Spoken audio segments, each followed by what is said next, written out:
कृपया सहयोग के रूप में हमारे चैनल को सब्सक्राइब करें, वीडियो को लाइक, कमेंट व शेयर करने की कृपा करें ताकि हमें आगे कुछ और नया करने की प्रेरणा मिले और आप इस शांति और नैतिकता की उपलब्धि के यज्ञ में सहयोग दें। इंसान की औलाद इंसान ही होती है, नफरत की दीवारों से पहचान नहीं होती है।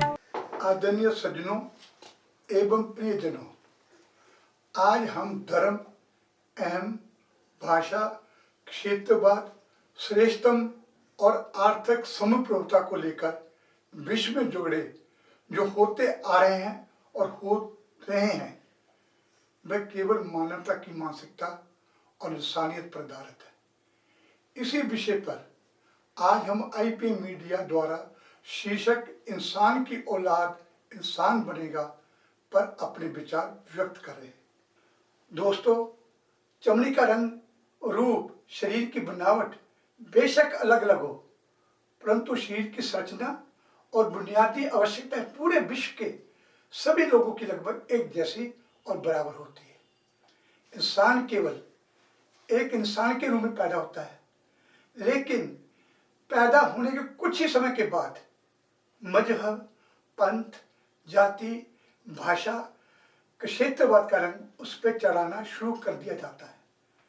सबसे पहले उसका नामकरण, फिर धर्मानुसार अन्य संस्कार, उसे अमूक धर्म अनुयायी बना दिया जाता है और आजीवन भर इंसान निम्न धर्म के दायरे में अपने आप को सिमटा लेता है। यह सत्य है कि प्रकृति इसी नियत से जीवों का सृजन करती है कि सृजन प्राणी अपने गुण और व्यवहार के साथ अपना जीवन व्यापन करे। ऐसा सभी प्राणी करते भी हैं सिवाय इंसान के, क्योंकि इंसान की फितरत होती है कि वह इंसान स्वयं न बनना चाहता बल्कि दूसरों को बनाना चाहता है। हम अपने मुताबिक दूसरों की परामर्श से अपने समाज के हित के लिए ऊंची ऊंची बातें करते हैं और दूसरों की बुराई करते हैं। इसी कारण कुछ लोग बिल्ले ही होते हैं जो स्वयं विचार करते हुए इंसान बनने की कोशिश करते हैं। किसी शायर ने कहा है, जो प्यार की बातें कभी दिलों में उतारा करते थे, अब वे हर लफ्ज में फसाद का इशारा करते हैं। गीता कुरान का नाम लेकर बांट रहे लोगों को, गीता कुरान का नाम लेकर बांट रहे लोगों को जो खुद ही नफरत का गुजारा करते हैं। हाथों में कभी दुआएं हुआ करती थी, हाथों में कभी दुआएं हुआ करती थी, आज बेही हाथ हथियारों का सहारा लेते हैं। धर्म के नाम पर फैसले सुनाने वाले, धर्म के नाम पर फैसले सुनाने वाले खुद को ही खुदा का नुमाइंदा समझते हैं। अजीब दौर है ये दुनिया का मेरे दोस्तों, अजीब दौर है ये दुनिया का मेरे दोस्तों। इंसान कम और फरमान को ज्यादा मानते हैं। प्रिय मित्रों, आज इंसान को लेकर बहस नहीं छिड़ती, लेकिन हर ओर नियत, धर्म और जाति को लेकर बहस जरूर कहीं न कहीं छिड़ी हुई होती है। जिंदगी के इन जज्बातों से दूर कुछ पल शांति बिताने के लिए हमारे पूर्वजों ने अपने सुझावों को आम आदमियों से साझा किया था। उनमें सबसे बड़ी बात यह थी कि इंसान को जानो और इंसानियत को हमेशा अपने में जिंदा रखो। जहाँ इंसानियत का अर्थ है कि अगर दूसरों का दुख दूर ना कर पाओ तो उसके दुख को इतना बांट लो कि दुख का अस्तित्व ही समाप्त हो जाए। परंतु दुखों से त्रस्त, मौकापरस्त लोगों ने इसका अर्थ अलग ही निकाल लिया। फिर शुरू हुई ये जंगें, जैसे आज Israel, Iran, America, Pakistan, Afghanistan, Bharat, Pakistan, धर्म पर और भारत के प्रदेशों में जाति पाति की, यूक्रेन और रूस में क्षेत्रवाद को लेकर, चाइना, अमेरिका, रूस को अहम को लेकर और कई जगह रंग भेद को लेकर झगड़े चल रहे हैं और इंसानियत की बलि दी जा रही है। आदरणीय साथियों, जब इंसानियत जिंदा ही नहीं रही तो धर्म की इस लड़ाई में ना जाने कितनी अनगिनत जानें चली जाती हैं और ना जाने कितनी जानें और जाएंगी। आर्थिक रूप में ना जाने कितना नुकसान होगा जो आपके सामने है। हमारे पुरखों द्वारा स्थापित शांति स्थल मंदिर, गुरुद्वारा या फिर चर्च सभी आज जुट के स्थल बन चुके हैं। वहां पर मौका प्रस्ती द्वारा बारूद के ढेर लगा दिए जाते हैं और यही बारूद आज हमारी जिंदगी का सबसे बड़ा खतरा और अपनों के लिए और दूसरों के लिए बन गया है। विश्व को मानवता का संदेश देने वाले वर्तमान में एक भी ऐसा नाम नहीं है जो अपने पूर्वजों का अनमोल धरोहर को संभालते हुए बिखरते हुए माहौल को संभाल सके। संयुक्त राष्ट्र संगठन जो बिल्कुल फेल हो गया है, जिस तरफ देखो वही तेरा नजर आता है। हम मानवता की बात तो करते हैं, पर क्या ईमानदारी से इंसान की नीयत के बारे में अपनी सोच को रूप दे पाते हैं? क्योंकि हम अपने आसपास के माहौल में ही जीते हैं और उसके मुताबिक विचारों का आदान प्रदान करते हैं। परंपरा को तोड़कर उससे आगे सोचना हमारा आचरण में नहीं है।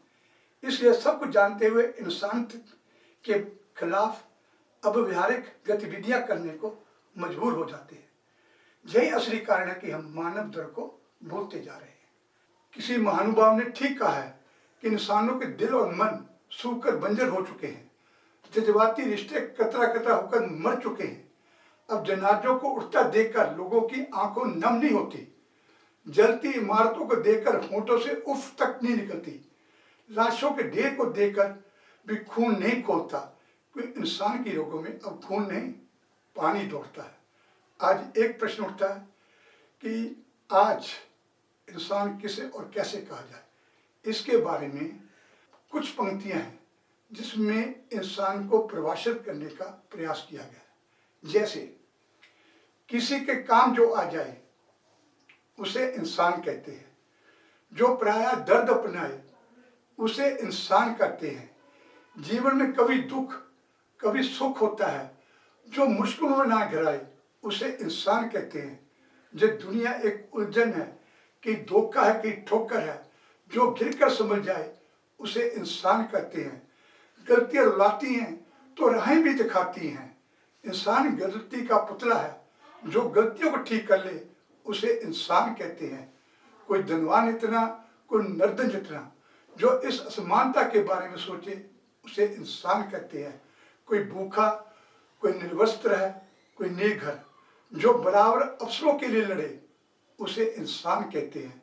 कहीं भूकंप, कहीं आगजनी, कहीं भयानक आपदाएं, जो इनमें भागीदारी बने उसे इंसान कहते हैं।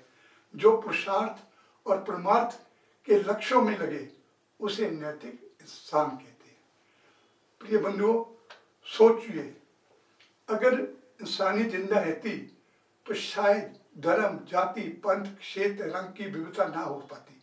बस एक ही धर्म होता, मानव धर्म। अगर इंसानी जिंदा रहती तो इस धरती के बंटवारे ना होते, सिर्फ मानव परिवार रहता। अगर इंसानी जिंदा रहती तो क्षेत्रवाद ना होता, जातिवाद ना होता, आतंकवाद ना होता, रंग भेद ना होता, और इंसानी जिंदा रहती तो सिर्फ इंसान इंसान ही रहता।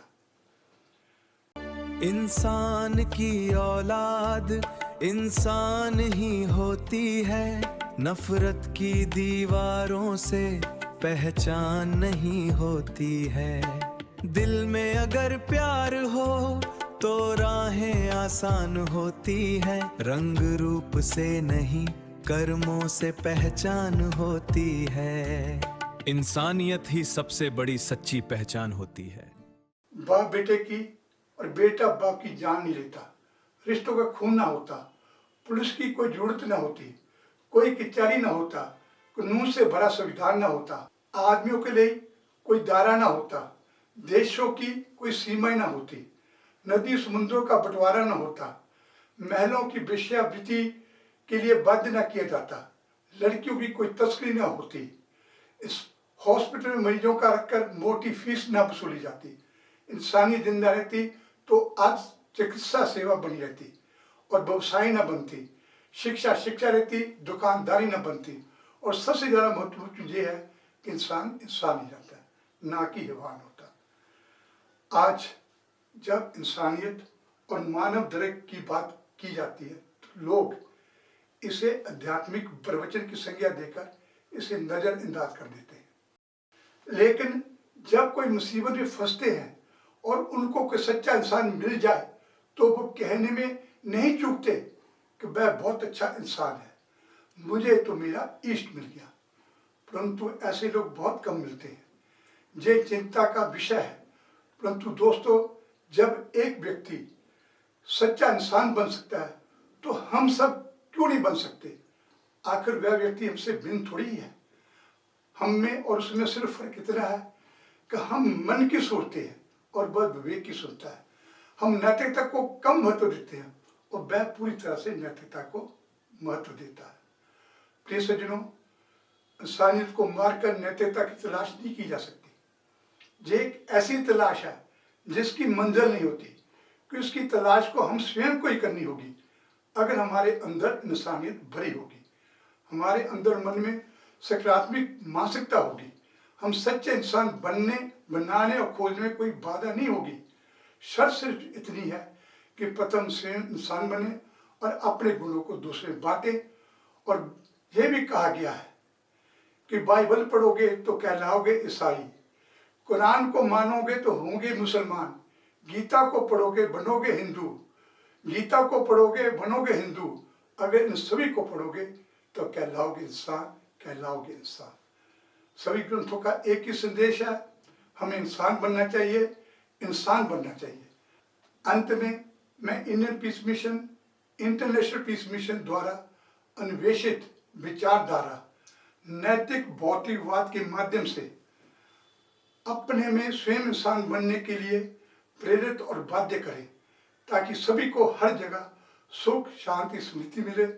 कोई ना हिंदू बने ना मुसलमान बने, केवल इंसान की औलाद हैं, इंसान बने। सर्वम सर्वै सर्वस्य सर्वे शांति भवतु तथा वासुदेव कुटुंबकम का वातावरण बना सके। वंदे मातरम। जय भारत। धन्यवाद।